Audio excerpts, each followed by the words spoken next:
નમસ્કાર. આજની આ ખાસ ગહન ચર્ચામાં આપણું ફોકસ છે શ્રી રામચરિતમાનસ, એટલે કે ખાસ કરીને તેના બાલકાંડની શરૂઆતમાં આવતા 7 સંસ્કૃત શ્લોકો. હું આ વિષય પર વાત કરવા માટે ખૂબ જ ઉત્સાહિત છું, કારણ કે આ શ્લોકોમાં ઘણા ગૂઢ અર્થો છુપાયેલા છે. હા, ચોક્કસ. અને હું પણ આ વિશ્લેષણ માટે પૂરી રીતે તૈયાર છું. કારણ કે જો જ્યારે શ્રદ્ધાની વાત આવે ને, ત્યારે આપણે સીધા જ પૂજા કે મંત્ર વિશે વિચારીએ છીએ.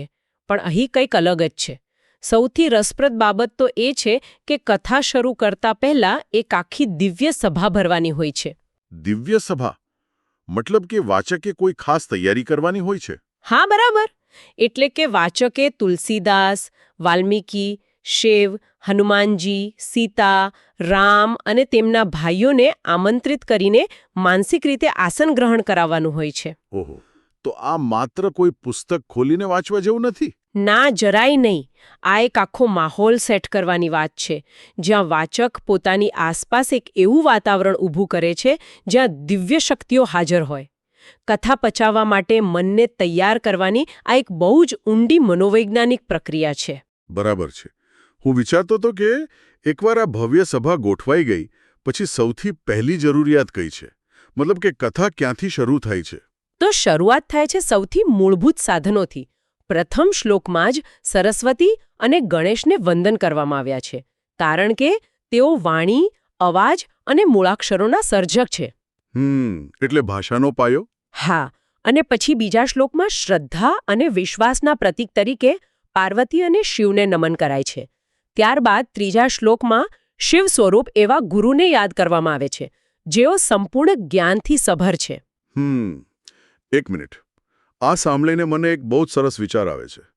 આ તો જાણે કોઈ બહુ જ ભવ્ય ઇમારત ચણવા જેવું છે. કેવી રીતે? જો, સૌથી પહેલા આપણને ઈંટો અને સિમેન્ટ જોઈએ, જે અહીં આપણી ભાષા કે મૂળાક્ષરો છે. પણ માત્ર સાધનોથી તો ઇમારત ટકે નહીં ને. એના માટે એક મજબૂત પાયો જોઈએ, જે અહીં આપણી શ્રદ્ધા અને વિશ્વાસ છે. અને છેલ્લે આખી ડિઝાઇન સમજાવવા માટે એક કુશળ આર્કિટેક્ટ જોઈએ, જે અહીં ગુરુ છે. અરે વાહ! આ બહુ જ સચોટ ઉદાહરણ છે. ભાષા કે વ્યાકરણ ગમે તેટલા મજબૂત કેમ ન હોય, પણ જો મનમાં શ્રદ્ધારૂપી પાયો ન હોય ને, તો આટલા મોટા મહાકાવ્યનો ખરો અર્થ પકડી શકાતો નથી. સાચી વાત છે. શ્રદ્ધા હોવી જરૂરી છે, કારણ કે તે તર્કની સીમાઓથી આગળ જોવાની દ્રષ્ટિ આપે છે. અને છતાં સાચો માર્ગ બતાવવા માટે ગુરુનું હોવું બિલકુલ અનિવાર્ય છે. એટલે પાયો નખાઈ ગયો અને માર્ગદર્શક પણ મળી ગયા.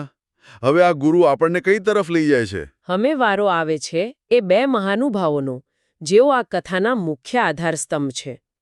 ચોથા શ્લોકમાં કવિઓના રાજા વાલ્મીકી અને વાનરોના પ્રમુખ હનુમાનજીને વંદન છે.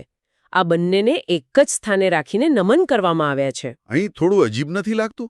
મતલબ કે એક મહાન કવિ છે જેમણે કથા રચી છે, અને બીજા એક યોદ્ધા છે, એક પરમ ભક્ત છે. બંનેના ક્ષેત્રો સાવ અલગ છે, તો બંનેને એક જ શ્લોકમાં સાથે કેમ મૂક્યા હશે? કારણ કે બંનેમાં એક બહુ જ મોટી સમાનતા છે, અને તે છે શુદ્ધ બુદ્ધિ. વાલ્મીકી અને હનુમાન બંને સીતારામના મહિમારૂપી પવિત્ર જંગલમાં વિહાર કરે છે. અહીં એ સમજવું જરૂરી છે કે વાલ્મીકી મૂળ કથાકાર છે, અને હનુમાનજી એ કથાના જીવંત પાત્ર અને સૌથી મોટા શ્રોતા છે. ઓહ, એટલે કે સર્જક અને તેના સૌથી મોટા શ્રોતા બંનેને એક સરખું જ સન્માન આપવામાં આવ્યું છે. બિલકુલ. બંને વગર કથા અધૂરી છે. આ ખરેખર બહુ ઊંડી વાત છે. કથા રચનાર જેટલો મહાન છે, કથાને સાચા અર્થમાં સાંભળનાર પણ એટલો જ મહાન છે. હા, અને ત્યારબાદ 5મા શ્લોકમાં સીતાજીને યાદ કરાયા છે, જો બ્રહ્માંડના સર્જન, પાલન અને વિનાશની શક્તિ છે. અને 6ઠ્ઠા શ્લોકમાં શ્રીરામને પરમ અસ્તિત્વ તરીકે પ્રસ્થાપિત કરવામાં આવ્યા છે, જેમની માયા સમગ્ર બ્રહ્માંડ પર રાજ કરે છે. આ બધી જ દિવ્ય શક્તિઓનું આવાહન તો થઈ ગયું, પણ આ બધા પછી તુલસીદાસ આખરે આ કાવ્ય કેમ રચી રહ્યા છે? 7મા શ્લોકમાં શું છે? આ 7મો શ્લોક આખી રચનાનો મૂળ હેતુ જણાવે છે. તુલસીદાસજી બહુ સ્પષ્ટ કરે છે કે આ મહાકાવ્ય પુરાણો, વેદો અને તંત્રો સાથે સુસંગત છે, પરંતુ તેઓ આ રચના માત્ર અને માત્ર પોતાના આત્માના સંતોષ માટે જ લખી રહ્યા છે. સંસ્કૃતમાં તેને સ્વાંતઃ સુખાય કહે છે. શું વાત કરો છો? આ વાત જરા ગળે નથી ઉતરતી. કેમ? શું થયું?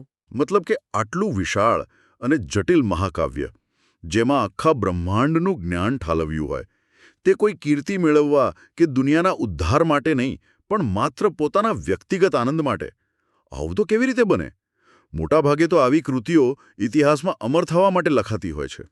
જુઓ, અહીં જ તો ખરી આધ્યાત્મિક ઊંચાઈ છુપાયેલી છે. જ્યારે કોઈ સર્જન દુનિયાની વાહવા મેળવવા માટે થાય ને, ત્યારે તેમાં અપેક્ષાઓ ભળી જાય છે. હા, એ તો છે. પણ પોતાના આત્માના સંતોષનો અર્થ એ છે કે આ કથા લખવાની પ્રક્રિયા તેમના માટે એક ધ્યાન છે, ઈશ્વરની ભક્તિ છે. તેમને કોઈને કોઈ સાબિતી આપવાની જરૂર નથી. માત્ર આંતરિક શાંતિ જ તેમનું એકમાત્ર લક્ષ્ય છે. વાહ! આ આખી સફર હવે સ્પષ્ટ થઈ રહી છે. આ માત્ર શરૂઆતના અમુક શ્લોકો નથી, પણ ભાષા અને મૂળાક્ષરોથી શરૂ કરીને શ્રદ્ધાનો પાયો બાંધી, સર્જક અને શ્રોતાનો સન્માન કરી સીધા આંતરિક શાંતિ સુધી પહોંચવાનો એક નકશો છે. સાવ સાચી વાત છે. શરૂઆત બહાર દિવ્ય સભા ભરવાથી થાય છે અને અંત પોતાના જ હૃદયના સંતોષમાં આવે છે. બરાબર. તો આજની આ ગહન ચર્ચાના અંતે આપણા સૌ માટે એક એવો વિચાર છે જે લાંબા સમય સુધી મનમાં રહેશે. જો તુલસીદાસ જેવા મહાન કવિએ આટલું મોટું મહાકાવ્ય માત્ર પોતાના આત્માના આનંદ માટે રચ્યું હોય, તો દુનિયાની લાઇક્સની કે વાવાની પરવા કર્યા વિના માત્ર પોતાના આત્માના સંતોષ માટે એવું કયું સર્જનાત્મક કાર્ય છે જે આજે આપણે શરૂ કરી શકીએ?